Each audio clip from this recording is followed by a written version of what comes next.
i5 Housing and Properties. தேடுறதை விடுங்க, தேர்வு செய்யலாம் வாங்க. Call 9962557557. We Care Super Shield 100 Ultra.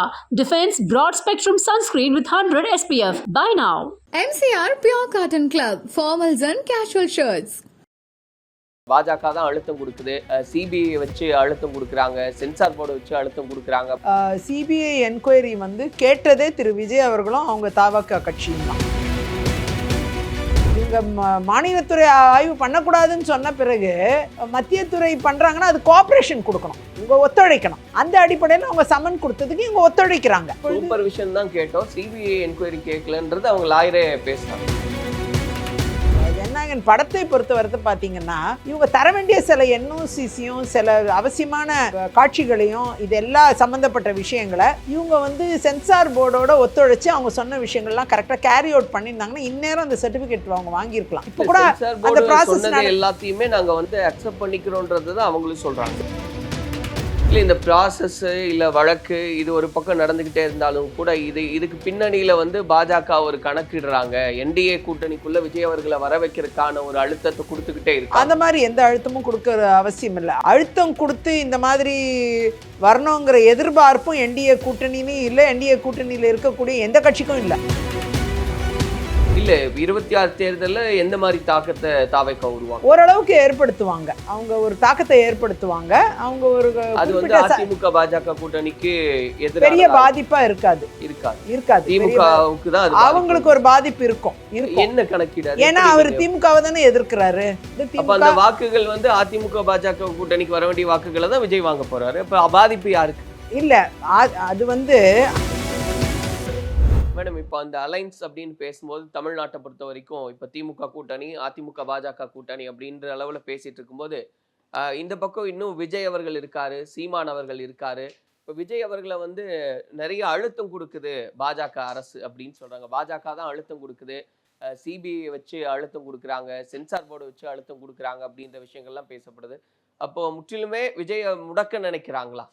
இல்லை, அது தவறான ஒரு கருத்து. நீங்கள் ரெண்டு விஷயத்துலையும் பார்த்தீங்கன்னா சிபிஐ என்கொயரி வந்து கேட்டதே திரு விஜய் அவர்களும் அவங்க தாவக கட்சியும் தான். சிபிஐ என்கொயரி அவங்க தான் கேட்டிருக்காங்க. கேட்டு அவங்க தரப்புல தான் வந்து சிபிஐ என்கொயரிக்கு கேட்குறாங்க.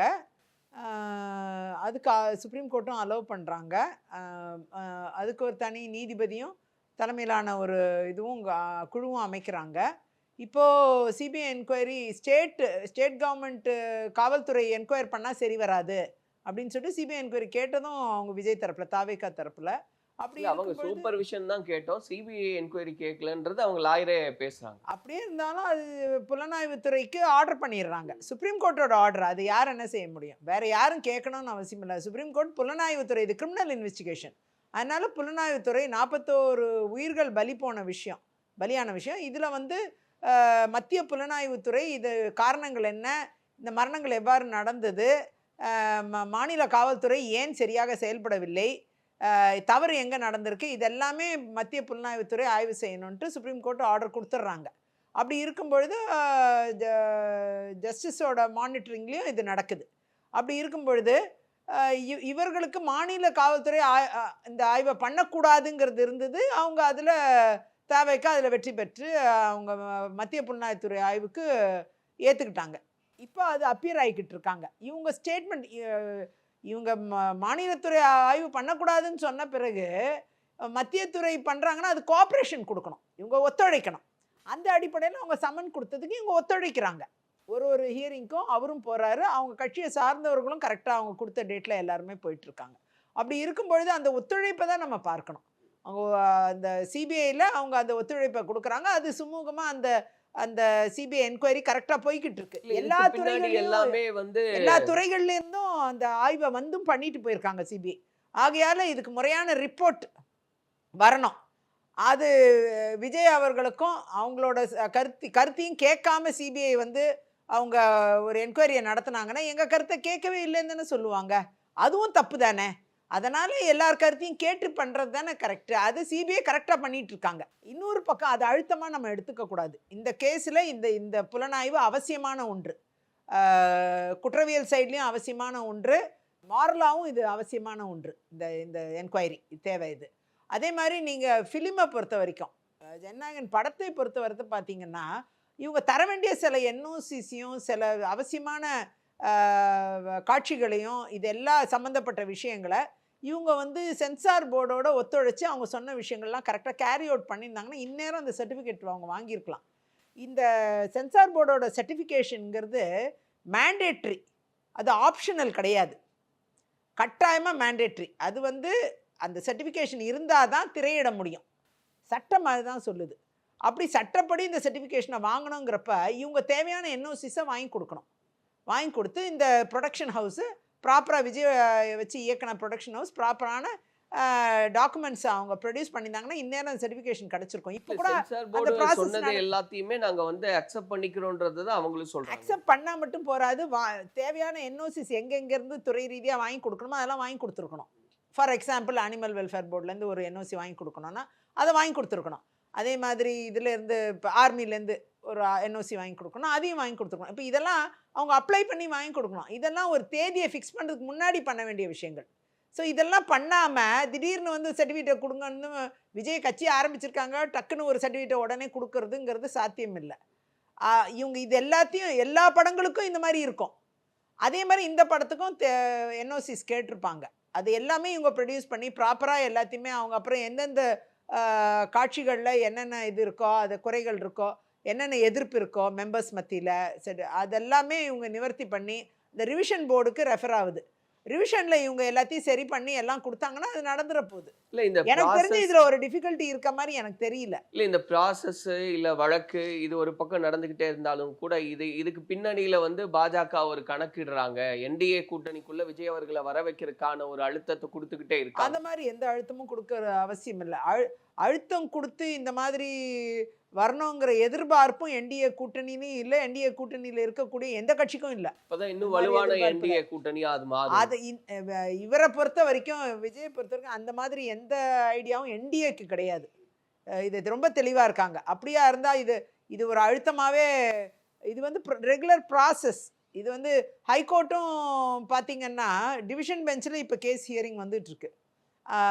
சுப்ரீம் கோர்ட்டும் வந்து நீங்கள் டிவிஷன் பெஞ்சிலே அங்கே ஹைகோர்ட்லேயே நீங்கள் பார்த்துக்குங்க, இது வந்து அங்கே ப்ராப்பராக நீங்கள் தேவையான சர்டிஃபிகேஷன் ப்ராசஸ்க்கு என்ன தேவையோ அதெல்லாம் வாங்கி கொடுத்து நீங்கள் ஹைகோர்ட் மூலமாகவே நீங்கள் இது பண்ணிக்கிங்க, சென்சார் போர்டு மூலமாகவே சர்டிஃபிகேட்டை வாங்கிக்கிங்க, தேவையான என்ஓசிஸை கொடுத்து நீங்கள் பண்ணிக்கிங்க அப்படின்னு சொல்லி சுப்ரீம் கோர்ட் ரிட்டர்ன் அமைச்சிடுறாங்க. அப்படி இருக்கும் பொழுது இதை முறையாக அவங்க ப்ராசஸை, ப்ரொடக்ஷன் ஹவுஸ் ப்ராசஸை ஒழுங்காக பண்ணாலே எல்லாம் சரியாக நடக்கும். நீங்கள் அந்த லெட்டர் 6ஆம் தேதி லெட்டர் இவங்க ரிட் ஆஃப் ஷெஷூராரி போட்டிருக்கணும், குவாஷிங்க்கு கேட்டிருக்கணும். அதையே கேட்கல இந்த ப்ரொடக்ஷன் ஹவுஸு. அதே அந்த ப்ரேயரே தப்பு, அதையே கேட்கல. இவங்க என்ன கேட்கணுமோ அதை கேட்கல. இவங்க வெறும் இதை மட்டும் கேட்குறாங்க, எங்களுக்கு சர்டிஃபிகேட் அலோவ் பண்ணுங்கன்னு கேட்குறாங்க. சர்டிஃபிகேட் அலோவ் பண்ணால் அதோட கண்டிஷன்ஸை நிறைவேற்றணும். அந்த கண்டிஷன்ஸை நிறைவேற்றணும். பவர் இருக்கா இல்லையாங்கிற சேலஞ்சை இவங்க பண்ணவே இல்லை. சேர்பர்சனோட பவர்ஸ் என்ன, அந்த பவர்ஸ் படி ரிவிஷன் அத்தாரிட்டிக்கு போக முடியுமா, அவருக்கு போக முடியும், ரிவிஷன் அத்தாரிட்டிக்கு அனுப்ப முடியும். அந்த பவரை சேலஞ்ச் பண்ணியிருந்தா கூட இவங்களோட ஆர்குமெண்ட் வேறு மாதிரி இருந்திருக்கும். ஆனால் அதை அவங்க சேலஞ்ச் பண்ணல. ஆனால் அதே நேரம் அந்த ரிவிஷனுக்கு, அப்போ ரிவிஷனுக்கு அக்செப்ட் பண்ணுறாங்கன்னு தானே அர்த்தம். அப்போ ரிவிஷன் போர்டு முன்னாடி போகும்போது தேவையானதை ப்ரொடியூஸ் பண்ணாலே ரிவிஷன் போர்டில் கிளியர் ஆகிடும், அடுத்த ரிலீஸ்க்கு வந்துடும், ஹைகோர்ட் கேஸை க்ளோஸ் பண்ணிடலாம். அவ்வளோதான். இது சிம்பிள் ப்ரொசீஜருங்க. இதில் ஒரு பெரிய கன்ஃபியூஷனே கிடையாது. இதில் சாதாரண ஒரு லீகல் மேட்ரு. இதை போய் இவ்வளோ பெருசாக ஊதி பெருசாக்குறாங்க, எனக்கு அதான் ஆச்சரியமாக இருக்குது. ஆஃப்டர் கரூருக்கு பிறகு தாவேக்காவுடைய அந்த டிராவல் எப்படி இருக்குன்னு பார்க்குறீங்க? முன்னாடி இருந்த அளவுக்கு பெருசாக ஒரு வைப்ரண்ட்டாக இல்லை. ஏன்னா இந்த மாதிரி பல சிக்கல்கள் அவங்க சூழ்ந்து இருக்கிறனால பெரிய அளவில் அவங்கனால பொதுமக்கள் கிட்ட வர முடியலன்றாங்களே, அதை எப்படி பார்க்குறீங்க? இல்லை, அது வேறு இது வேறு. என்னை பொறுத்த வரைக்கும் அவங்களோட பொலிட்டிக்கல் அஜெண்டா, அவங்களோட பொலிட்டிக்கல் ட்ராவல் அது கம்ப்ளீட்டாக வேறு. அவங்களோட ஃபிலிமு இதெல்லாம் வேறு பாதை. ஃபிலிம் சைடில் எது இருந்தாலும் இல்லைனாலும் பொலிட்டிக்கல் சைடு ட்ராவல் கண்டினியூ தான் ஆக போகுது. அது பெரிய பாதிப்பை ஏற்படுத்தாது. அவங்களுக்கு உண்டான வாக்கு சதவீதம் என்ன உண்டோ அவங்க இந்த தேர்தலில் நிரூபிக்கணும், அப்படி ஒரு கட்டாயத்தில் இருக்காங்க. எந்த அளவில் இருக்கும் தாக்கம் அப்படின்றத நீங்கள் பார்க்குறீங்க? இந்த விஷயங்கள் வந்து பெருசா எனக்கு தெரிஞ்சு அவங்களோட பொலிட்டிக்கல் டிராவலை பாதிக்காது. இல்ல 26 தேர்தல்ல எந்த மாதிரி தாக்கத்தை தாவேகா உருவாக்கும்? ஓரளவுக்கு ஏற்படுத்துவாங்க. ம். அவங்க ஒரு தாக்கத்தை ஏற்படுத்துவாங்க. அவங்க ஒரு அது வந்து குறிப்பிட்ட அதிமுக பாஜக கூட்டணிக்கு பெரிய எதிரான பாதிப்பா இருக்காது. இருக்காது. இருக்காது. திமுகவுக்கு தான் அது அவங்களுக்கு ஒரு பாதிப்பு இருக்கும். என்ன கணக்கீடு? அது ஏன்னா எப்படி அவர் நீங்க- திமுகவை தானே எதிர்க்கிறாரு. திமுகவை எதிர்க்கிறதுனால திமுக ஓட தவறுகளை தானே சுட்டி காண்பிக்கிறாரு. அப்போ அது தவறுகள் சுட்டி காமிக்கக்கூடிய, அப்ப அந்த தவறுகள் வந்து மக்கள் மைண்ட்ல வந்து அப்ப அந்த வாக்குகள் வந்து அதிமுக பாஜக கூட்டணிக்கு வர வேண்டிய வாக்குகளை தான் விஜய் வாங்க போறாரு. அப்ப பாதிப்பு யாருக்கு? இல்ல அது வந்து அந்த வாக்குகள் ஏன் அவர் சீமான் ஃபீல்டில் இருக்காரு, விஜயே வரலன்னா கூட சீமான் இருப்பார் ஃபீல்டில். அதனால இது யாருக்கு வேணா போகலாம். அது அதிமுக பாஜகவுக்கும் வரலாம், சீமான் அவர்களுக்கும் போகலாம், விஜய் அவர்களுக்கும் போகலாம்.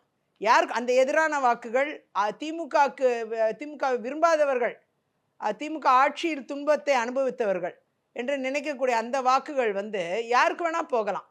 ஆனால் ஸ்டாண்டர்டாக என்டிஏ கூட்டணிக்குன்னு இருக்கக்கூடிய வாக்குகள் வந்து அப்படியே இருக்கும். அது வந்து வாக்குறுதிகள் வந்து இது வரைக்கும் அவங்க அம்மையார் காலத்துலேயும் சரி, அண்ணன் எடப்பாடியார் காலத்துலேயும் சரி, அந்த அதிமுக சொன்ன வாக்குறுதிகளை நிறைவேற்றிருக்காங்க. அது தாலுக்கு தங்கம் திட்டமாக இருக்கட்டும், ஓஏபி பென்ஷனாக இருக்கட்டும், அம்மா உணவகமாக இருக்கட்டும், மினி கிளினிக்காக இருக்கட்டும், எல்லாத்தையுமே நிறைவேற்றியிருக்கிறாங்க. கொரோனா காலத்தில் அவ்வளோ பெரிய பிரச்சனைகளை சமாளித்த ஒரு கட்சி. இல்ல அப்ப விஜய் அவர்கள் தனியா இருக்கிறது பாசிட்டிவா தான் உங்களுக்கு முடியும்.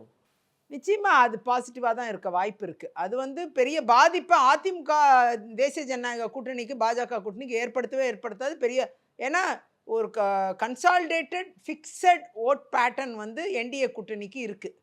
அந்த ஃபிக்ஸட் ஓட்டு அவங்களுக்கு கரெக்டாக விழுந்துடும்.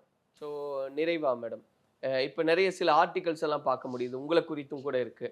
அதில் வந்து பாஜகவில் போதுமான அங்கீகாரம் கிடைக்கலன்னா அவங்க வெளியேறுவாங்க அப்படின்ற விஷயங்கள் எல்லாம் அது யாரோ கொளுத்தி போட்டு இருக்கிறாங்க.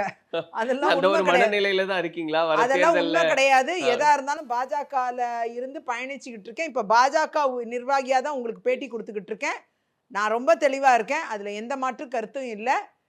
பாஜகவில் எனக்கு தேவையான அங்கீகாரம் கொடுக்குறாங்க, என்னை பொறுப்பாளராக போட்டிருக்காங்க. இன்னும் நிறைய பணிகள் கொடுத்துட்டே இருக்காங்க. ஊடகங்களில் பேசுகிற பணியாக இருக்கட்டும், இன்னும் நிறைய கட்சிக்காக முன்னெடுக்கக்கூடிய பல்வேறு விஷயங்கள் இருக்கட்டும், எல்லாத்தையுமே என்ன அப்படின்னா வேற முடிவுகளை எல்லாம் அவங்க எடுப்பாங்க. அந்த மாதிரிலாம் நான் சொல்லவே இல்லை. போன முறை சட்டமன்ற இடைத்தேர்தல் வந்தப்ப என்னை நிற்க சொல்லி கேட்டாங்க, நான் தான் வேண்டாம்னு சொன்னேன். இதை நான் பல தடவை சொல்லிட்டேன். ஆனால் திரும்ப எழுதுறது என்னவோ எனக்கு சீட்டு கொடுக்கலன்னு எழுதிக்கிட்டு இருக்காங்க. தவறான ஒரு விஷயம். நான் நிற்கலன்னு சொன்னேன் போன தடவை. இந்த தடவை கட்சி என்னை எங்கே நிற்க சொல்கிறாங்களோ அங்கே நிற்பேன். அவங்க கட்சியின் விருப்பத்தின்படி நான் முடிவெடுக்கணும்னு நான் நினைக்கிறேன். Party primary. நான் காங்கிரஸ் இருந்தப்போ அப்படி தான் இருந்தேன். பார்ட்டி என்ன சொல்லுதோ அந்த மாதிரி தான். உங்களுக்குன்னு தனிப்பட்ட டிமாண்ட் இதுதான்? அந்த மாதிரி நான் எந்த டிமாண்டும் வைக்கல.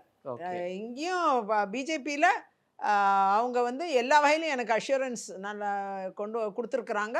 அடுத்த கட்டத்துக்கு என்னை நகர்த்தி கொண்டு போவதற்கான எல்லா என்னை பயன்படுத்துங்கள் மட்டும்தான் சொல்லுவேனே தவிர, நான் வேறு எந்த பணிகள் தாங்க பயன்படுத்துங்க அது மட்டும்தான் சொல்லுவேன். அவங்க எந்த வகையில் பயன்படுத்துகிறாங்கங்கிறது கட்சியோடைய முடிவாக இருக்கும். ஓகே, அப்போ இந்த மாதிரி வெளிவர செய்திகள் அந்த மாதிரி அதெல்லாம் உண்மை கிடையாது. ஓகே, எந்த வகையிலும் உண்மை கிடையாது. நிறைய கேள்விகளுக்கு பதில் கொடுத்துருக்கீங்க மேடம். தொடர்ந்து என்னெல்லாம் நடக்குது அப்படின்றத பொறுத்திருந்து பார்த்து நிறைய விஷயங்களை நம்ம பேசலாம். நன்றி. நன்றி, நேயர்களுக்கு நன்றி. i5 Housing and Properties. தேடுறதை விடுங்க, தேர்வு செய்யலாம் வாங்க. Call 9962 557 557. We Care Super Shield 100 Ultra. Defense Broad Spectrum Sunscreen with 100 SPF. Buy now. MCR Pure Cotton Club, formals and casual shirts.